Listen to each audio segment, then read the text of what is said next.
ঠিক হয় না। টপ একজন প্লেয়ার ছিলেন, বাংলাদেশ ইতিহাসের সেরা ক্রিকেটারদের একজন। বা ওই দিক থেকে অনেক আনলাকি থাকে, অনেকে ডিসিশন নিতে অনেক হয়তো বা চিন্তা করে যায় কয়েকটা বছর খেলি, হয়তো ওই সময়টা তাদেরকে ফেভার করে না, সব মিলে আর কি। বাট এটা উচিত যে ডেফিনেটলি একটা মানুষ যখন দেশের জন্য 14-15 বছর বা 20 বছর সার্ভিস দেবে, তাকে ওই সম্মানটা অবশ্যই দেওয়া উচিত।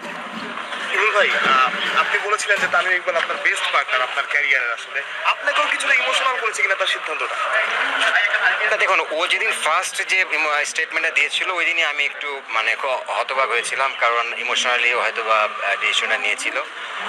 আমি মনে করি যে তামিম ইকবালের বাংলাদেশ ক্রিকেটে দেওয়ার আরও অনেক বছর ছিল, এবং চ্যাম্পিয়ন্স ট্রফি পর্যন্ত খেললে হয়তো আমাদের টিমটার জন্য বেটার হতো। বাট এটা তার পার্সোনাল ডিসিশন, এটাকে আসলে আমাদের কোনো কিছু বলার নাই, যেহেতু রিটায়ারমেন্টের জিনিসটাই হচ্ছে একটা মানে সবার নিজস্ব মতামত থাকে। এটা অবশ্যই আমি তাকে এই ডিসিশন রেসপেক্ট। কি তার সিদ্ধান্তটা কি নেওয়ার সঠিক সময় এখন না, যেহেতু বলছেন যে আরো 2-3 বছর খেলতে পারবে?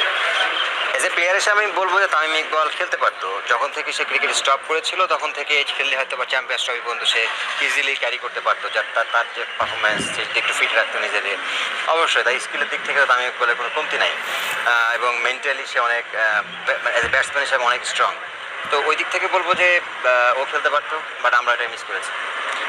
ইমরুল ভাই, যেটা বলছিলেন আসলে ও আরেকটু সময় খেলতে পারতো, তার মানে কিন্তু চ্যাম্পিয়ন্স ট্রফি পর্যন্ত অন্তত খেলা উচিত ছিল, কিন্তু বাংলাদেশের জন্য এটা ভালোভাবে ওয়ার্ক করতো কিনা?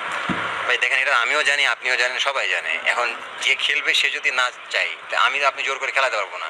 অবভিয়াসলি তার একটা ডিসিশন, একান্ত ব্যক্তিগত ডিসিশন। তো এখানে তো আমাদের বলার কিছু নাই। এরা সে যদি কিন্তু ওয়ার্ল্ড কাপও খেলতে পারতো, সব জায়গায় খেলতে পারতো, নট অনলি এটা চ্যাম্পিয়ন্স ট্রফি। লাস্ট কোশ্চেন, আসলে আমাদের ক্রিকেটার কেন আসলে মাঠ থেকে বিদায়টা পায় না? বেশিরভাগ ক্রিকেটার, আপনারা কয়েকজন হয়তো বা টেস্ট ক্রিকেট থেকে আপনি বিদায় নিলেন, সেটা একটু পেয়েছিলেন, বাট মাঠ থেকে কেন বিদায়টা আসলে হয় না?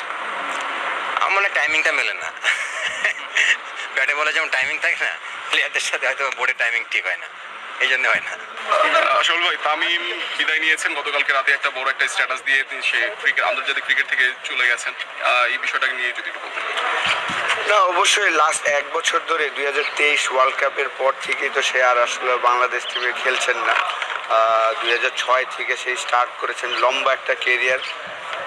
বাংলাদেশি একটা ব্যাটসম্যান, টপ অর্ডারে ব্যাটিং করে অলমোস্ট 15-16 হাজার রান করেছেন ইন্টারন্যাশনাল ক্রিকেটে।